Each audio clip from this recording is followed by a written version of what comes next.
Hello and welcome to this edition of Tour Confidential on Golf.com, presented by FootJoy, the #1 shoe in golf. I'm Jessica Marksbury, joined today in our Lower Manhattan studio by Golf.com's Ryan Aselta and Sean Zock.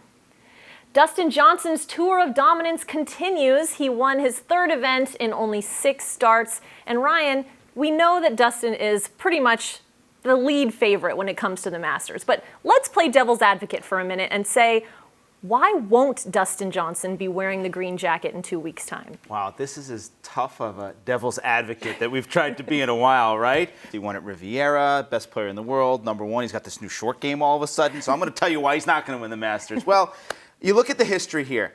His history's pretty good, actually, at Augusta, too. 2 top 10s the last time out. He's got 6 out of the last 8 majors. He's had top 10s. But does Augusta suit his game, Jess? It usually favors a guy who can draw the ball as a righty. Dustin plays a big fade with his tee shot. So there's my major concern. Look at the holes that you have to draw the ball. 2, 5, 9, 10, 12. There's a ton of them. It's no secret. We've had 6 lefties who can fade the ball win out of the last 14 Masters. So there's your reason right there. Dustin Johnson likes to fade it. It's a draw the ball type of setup. I'm not even convincing myself, though. I'm going to fall back on a couple stats. What do you think about this, Sean? The fact that his driving accuracy, not so great.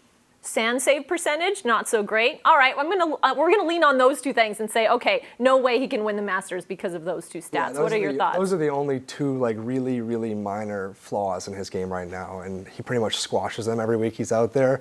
The only thing I would say is double bogeys. At Augusta, DJ has a tendency, as so do a lot of the long-hitting players, to make double bogey. Last year, he finishes 4 strokes behind Danny Willett.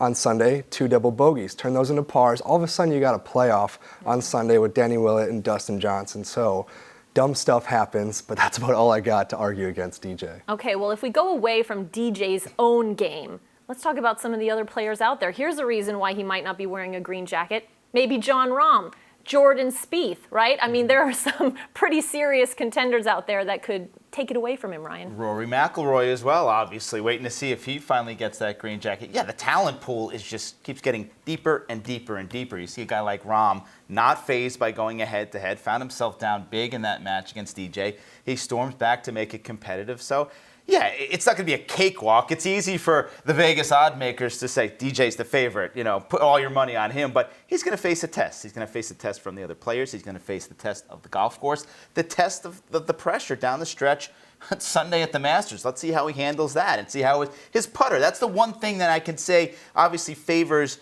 your play at the Masters. If you can putt the ball, DJ comes and goes with the putter. He's not like a Spieth-like on the green. So I think that could be a test, too. Yeah, I totally agree. Now, Jordan Spieth last year showed how unforgiving this course is. And that just kind of goes to show that it doesn't matter if you are playing your best, you are playing the best. Augusta is unforgiving, and Danny Willett profited off of that. What do we make of this idea that Jordan just needs to get this Masters over with? Do we really think that that's what it's going to take for him? Or, I mean, I can't see the guy not contending given what we've seen in his past performances at Augusta. Yeah, I mean, he either finishes 1 or 2 at the Masters, right? I mean, he's the one who's giving us that take that he'd like to get through this Masters and then move on because he sees this, year-like cycle that once he reaches Augusta, then it's over. We can forget about last year. He's already gone to Augusta. He's already played, number 10, 11, 12. He exercised those demons. He did that already.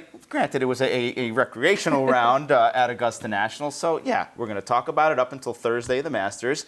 He'll hit those shots on Thursday, and then, we kind of move on. So, yeah, I think it will be a little bit of a load off his shoulders. I think it'd be different if Jordan Spieth wasn't playing good golf. He'd have way more anxiety, I think, going to Augusta knowing that he's been struggling, but he hasn't been. Match play, he actually played his worst tournament of the year, probably, and just barely missed the quarterfinals. He won at Pebble. He was the last person to beat DJ in an event that he and DJ both played in. So he's been playing really well. Augusta basically is his backyard. It's where he plays his best golf.